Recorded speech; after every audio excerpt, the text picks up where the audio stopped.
दोस्तों, मित्रों, इस वीडियो के टाइटल को देख के बड़े खुश हो गए होंगे आप। किसकी इच्छा नहीं होती है film industry, government job, politics में जाने की। और जब मैं राहु की बात कर रहा हूं तो आप लोगों को, बहुत से लोगों को राहु से डर भी लगता है। पंडित तो बड़े आसानी से आपको इसमें लपेटे में ले लेते हैं। एनीवे, अब हम बात करते हैं राहु के बारे में। मैं जो युतियों के बारे में जो सीरीज बना रहा था, जो श्रृंखला बना रहा था, उसी में मैं आज बात कर रहा हूं आपसे कि राहु और सूर्य अगर आपकी कुंडली में एक ही राशि में है तो क्या होगा। लेकिन इसे समझने से पहले हमें यह समझना होगा कि राहु आखिर चीज क्या है, यह ग्रह क्या चीज है। सबसे पहले हमें समझना होगा कि राहु आपका सिर्फ सिर है और जो धड़ है वो आप केतु है।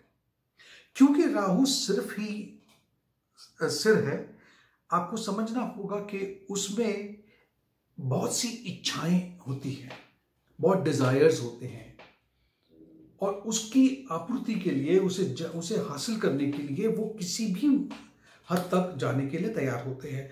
राहु आपकी कुंडली में जिस भी भाव में बैठा हुआ है, चेक कर लीजिएगा, उस भाव में आप देखोगे आपकी जितनी ख्वाहिशें हैं उस भाव से ही संबंधित होंगी। हमें समझना होगा कि राहु को हमेशा सक्सेस चाहिए, उसे पैसा चाहिए, उसे रुतबा चाहिए। क्यों? ऐसा कहा गया है, ऐसा माना गया है, और इसमें सच्चाई भी है कि आपके पिछले जन्म में जो चीजें आप हासिल नहीं कर पाए, जो इच्छाएं आपकी रह गई थी, उसी इच्छाओं को लेकर के राहु इस जन्म में उन इच्छाओं को पूर्ति करने के लिए आपकी कुंडली में नजर आते हैं। ये भी कहा गया है कि इस जन्म में आपके जितने भी गोल्स हैं, लक्ष्य हैं, जो आपके लिए यूनिवर्स ने, कायनात ने जो सेट किए हैं, चाहे वो आपको पसंद हो या ना हो, वो दर्शाता है आपकी कुंडली में आपका राहु। राहु जब भी सूर्य के साथ बैठता है तो वो सूर्य को ग्रहण लगा देता है।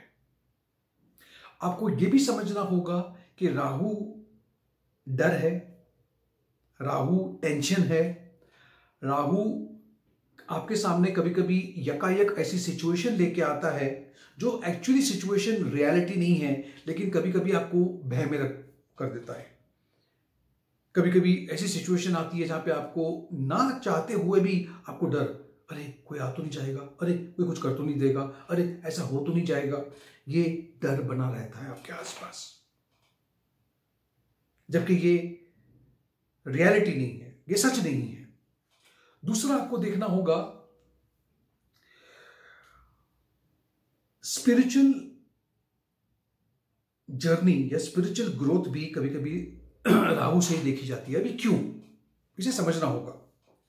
देखिए, अगर राहु एक भूख है तो भूख लगने पे आप क्या करते हो, आप खाना खाते हो। लेकिन खाना खाने के बाद जब आपकी भूख मिट जाती है, जब आप तृप्त हो जाते हो, तो उसके बाद क्या होता है, आप उस चीज से थोड़ा सा हट से जाते हो। हमें यह भी समझना होगा कि राहु की दशा के बाद आने वाली जो दशा होती है वो गुरु की होती है। तो सारा कुछ राहु आपको सारा मटेरियल दे देता है, सारा पैसा दे देता है, सारा ऐशो आराम दे देता है, चाहे वो ऐशो आराम आपने किसी भी तरह से क्यों ना हासिल किया हो।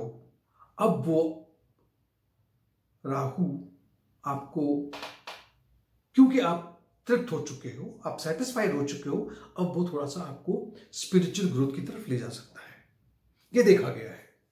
हमें यह भी समझना होगा कि ज्यादातर ये स्पिरिचुअल ग्रोथ जिसकी मैं बात कर रहा हूं, या फिर आप काल सर्प योग की बात करो, तो राहु सिर्फ 42 ईयर की एज तक ही आप पे ज्यादा प्रभाव डाल सकता है, उसके बाद में इसका प्रभाव नहीं होता। और इसीलिए मैंने काफी वीडियोस में ये बात कही है कि अगर आपकी कुंडली में काल सर्प योग है तो जीवन के पहले कुछ सालों में आपको बहुत संघर्ष करना पड़ता है, लेकिन 42 की एज के बाद यकायक आपके जीवन में एक बहुत बड़ा उछाल आता है और उसके बहुत से उदाहरण हैं, एक नहीं है, कई उदाहरण हैं। अब हमें समझना होगा कि जब राहु किसी भी ग्रह के साथ बैठता है तो वो उसी की तरह अपने आप को बना लेता है, इसीलिए इसे हम छाया ग्रह कहते हैं। अब यहां पर हम बात कर रहे हैं सूर्य की, क्योंकि राहु सूर्य के साथ बैठा है। वो सूर्य की तरह ही अपने आप को बना लेगा, जिसकी वजह से आप में अहंकार दुगना हो जाएगा, ईगो बढ़ जाएगा। आप देखोगे कि आप में बहुत ज्यादा कॉन्फिडेंस है, जो अच्छी बात है, बुरी बात नहीं है, लेकिन कॉन्फिडेंस हद से ज्यादा होना भी कभी कभी खतरनाक हो सकता है। आप एक बहुत अच्छे जीनियस हो, आप एक बहुत अच्छे लीडर हो, और लेकिन कभी कभी आप उस जगह को पहुंचने के लिए, उस ओहदे को प्राप्त करने के लिए गलत रास्ता भी अपना सकते हो। जैसे कि कोई व्यक्ति है जो गलत तरीका, किसी को चीट करना, नकली सर्टिफिकेट करना, या अपने आप को कुछ बताना जो आप नहीं हो, ऐसा करके भी उस जगह पे पहुंचने की कोशिश करता है और पहुंच भी जाता है। दूसरी बात, राहु हमारे जीवन में एक फॉरेनर है, यानी कि एक विदेशी है, जो हमारी जो परंपराएं हैं पुरानी जो है उसको तोड़ करके आगे बढ़ना चाहता है। इसीलिए राहु जब 7वें घर में नजर आता है तो मैं हमेशा किसी से भी कहता हूं कंसल्टेशन पे कि आपकी शादी ज्यादातर आउट ऑफ कास्ट हो जाएगी, क्योंकि वो एक फॉरेनर है। तो मैं ये नहीं कहता हूं कि वो विदेश जाके शादी कर रहा है, लेकिन आपकी बिरादरी, आपके कास्ट, आपका कल्ट, आपके उन चीजों से वो बाहर निकल के करेगा। वो, इसे हम कहते हैं अंग्रेजी में thinking out of the box, वो बॉक्स के बाहर सोचता है। अब अगर राहु और सूर्य अगर आपकी कुंडली में एक ही घर में है, जिसे हम युति कहेंगे उसकी, तो आप जानते हो कि राहु और सूर्य आपस में मित्र नहीं है, शत्रु हैं। सूर्य एक राजा है और वहीं पर राहु को एक चोर कहा गया है, वो किसी भी तरह से प्रवेश कर जाता है। अब वो सूर्य पे ग्रहण लगा देता है, सूर्य को हानि पहुंचा देता है। अब ऐसे में आप एक लीडर तो अच्छे हो, आप अच्छे ओहदे पे बैठे हो, लेकिन आप दुनिया को बताओगे कि मैं बहुत ईमानदार हूं, मैं बहुत सिंसियर हूं, मैं लोगों की चिंता करता हूं, मैं लोगों के लिए अच्छे अच्छे काम करता हूं, लेकिन ऐसा अधिकांश होता नहीं है। मैं आपसे माफी मांगना चाहता हूं कि अगर आपकी कुंडली में ऐसा है तो आपको इस बात का बुरा नहीं मानना चाहिए, लेकिन इसमें आपको काम जरूर करना चाहिए।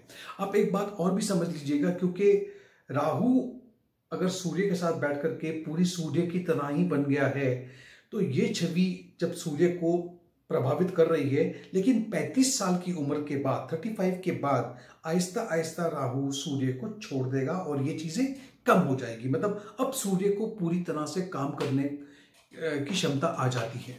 यहां पर आपको ये भी बता दूं कि राहु और सूर्य अगर साथ में है तो आपके पिता आपको जो भी शिक्षा देना चाहते हैं उस शिक्षा में बाधा आती है, या वो बाधा परिस्थितियों की वजह से आ सकती है, या आप खुद ही उनकी शिक्षा लेना नहीं चाहते हो, यानी कि आपके पापा के साथ में आपका हमेशा मुठमुटाव रहता है।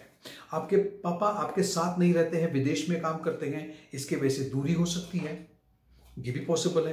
पापा के साथ में बहुत सी बातों में आपके मतभेद हो सकते हैं। ये भी देखा गया है कि अगर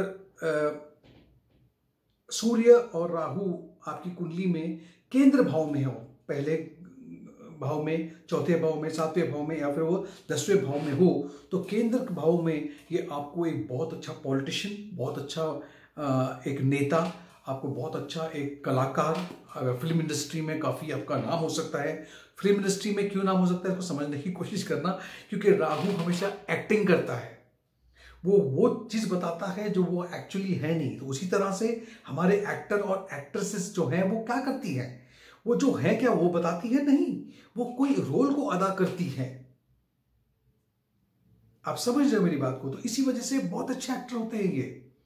उसी तरह से आपको समझना होगा कि अगर सूर्य और राहु की युति अगर बनी है, लेकिन सूर्य अगर मेष राशि में है जहां पे वो ऊंच के हो जाते हैं, और अगर वो सिंह राशि में है जो वो खुद की राशि है, तो वहां पर राहु ज्यादा प्रभावित सूर्य को नहीं कर सकते हैं और सूर्य काफी बलवान होकर के अपने आप को बचा लेते हैं।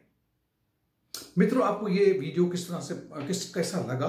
अच्छा लगा तो आपको अपने मित्रों के साथ, अपने रिश्तेदारों के साथ में साझा तो करना ही चाहिए, और अगर पसंद आया तो लाइक भी करना चाहिए। और आज तक अब तक अगर आपने इस मेरे चैनल को सब्सक्राइब नहीं किया है तो कर दीजिए, कोई पैसा खर्च नहीं होगा इस पे आपका। Thank you for watching.